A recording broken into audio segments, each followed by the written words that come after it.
Hey guys, how's it going? Welcome to the first episode of a 6-part conversation series with Mike Still. Mike is a really successful YouTuber who's generated over 300,000 subscribers on YouTube and over 30,000 followers on Instagram.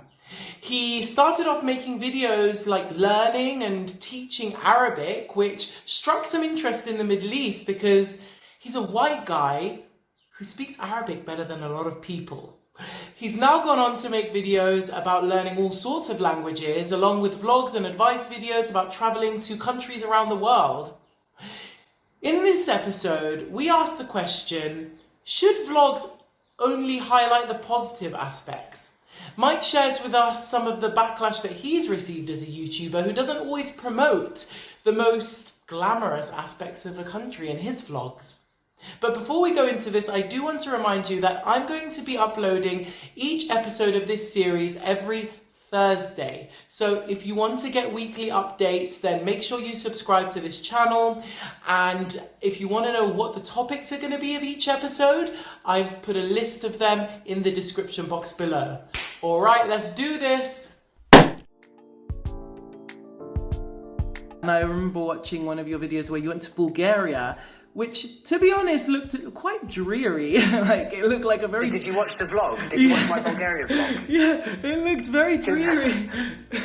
But you were really making I tried an so effort. hard Yeah. to make it look... I just shared my life. I lived there for about 10 weeks in the end, I think. 8 or 10, I don't know. I lived there for a couple of months, and I really enjoyed it. Did you? I really enjoyed Bulgaria. Yeah. And I made the vlog, and I looked at the vlog, and I watched the vlog, and my mum said, "Oh, I love the vlog. It looked really nice there." My dad said, "Oh, I love the vlog. It looked really nice there." All the Bulgarians watched it. They're like, "If you don't like a country, you can just leave." And I'm like, "What?" I actually really liked it. All I was saying, like, I commented and I said things like, "Bulgaria is full of Bulgarians." All the cars are just so old. Like, they're really old. They look like they need to have been scrapped a couple of decades ago. And someone from a liberal democracy in the UK, and someone who'd spent a lot of time in America and had most recently lived in Dubai and Kuwait, which are just, I mean, you think London is a melting pot, you want to go to Kuwait, right? You want to go to Dubai. Every country in the world is represented, and the local people in Dubai make up 5% of the population. Kuwait, it's about 30%, but it's like 70%, 80%, 90% expat, immigrant population. And so when I went to Bulgaria, for the first 3 or 4 weeks, I didn't see anyone that wasn't Bulgarian. And to me, that seemed a bit strange. And then all the Bulgarians come back and say, "Well, it's our country. Of course we're Bulgarian. What's your point?" It's just an observation. Like, people take things very personally. It was just an observation. But no, I really liked Bulgaria. It was cold, it was a big contrast to where I've been. But I love living there, and I just wanted to capture what my own personal experience was living there. I didn't go to Bulgaria and with the intention of, I'm going to make a vlog about 10 amazing things to do in Sofia, and visit this wind tunnel, and go to this Korean restaurant, and then go and take a salsa class. Like, that's not my style of vlog. I just like, I've lived in Bulgaria for a couple of months. This is what it was like. Yeah. Right? That's kind of what I was going for. So. Which I love. It's completely unapologetic. It's just like, this is it. And I find it very interesting. And also, and by the way, I see nothing wrong with saying that, because I felt the exact same about China. I felt like when I went to Shanghai, everyone was like, it's super cosmopolitan there. It's so multicultural, but I didn't feel that way at all. I felt like everyone was Chinese, which there's no problem with, but it's just an observation, so I can understand. But what I wanted to say was, I also love how you go into areas that are not particularly like attractions and things like that. You just kind of go into like slums and stuff.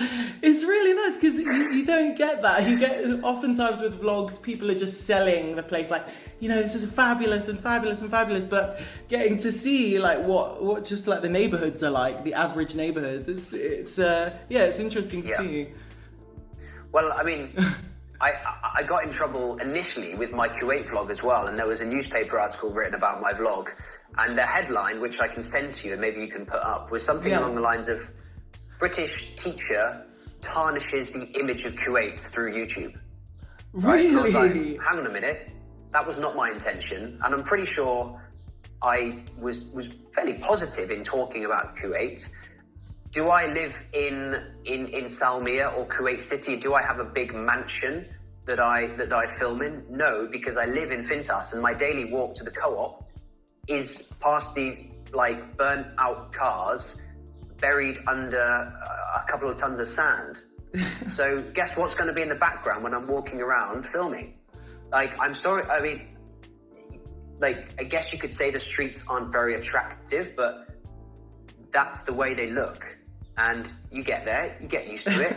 And after the first few weeks, you're like, who cares? I don't care. Like, at the end of the day, you're living in a desert. You're in a sand pit. And yes, there are houses built on that desert, but they don't have you don't pay council tax. You don't have someone coming out and sweeping your floor or driving around and hoovering up dirt and rubbish. Like, that's not how they roll over there. You know, you might get a litter sweeper doing the roads, but you don't get people cleaning the neighborhoods. You know, it's just a very different thing. So I definitely show my truth of living there and my experience of living there. I don't try and make it to be better or worse than it is. I just show it the way I kind of experienced it myself. Yeah, no, I suppose you can't please everyone, and there's an audience for everything. And for those who are looking to be thrilled by, you know, all of the attractive sides of country, can go and enjoy those kinds of videos. But I think that for me, you know, and a lot of other people, it's quite beneficial to be able to see the best and worst, because I think oftentimes the worst sides of places are the most beautiful. You can find the most beauty. Like, for instance, I was driving down the road in Paphos recently, and for the first time I'd seen a building, a block, almost like you would see in England, like a council flat, which I'd never seen before, because Cyprus is very it's kind of socialist. Like, no one's really poor, very, very poor, like suffering, and there's not like a surplus of rich people. It's quite balanced.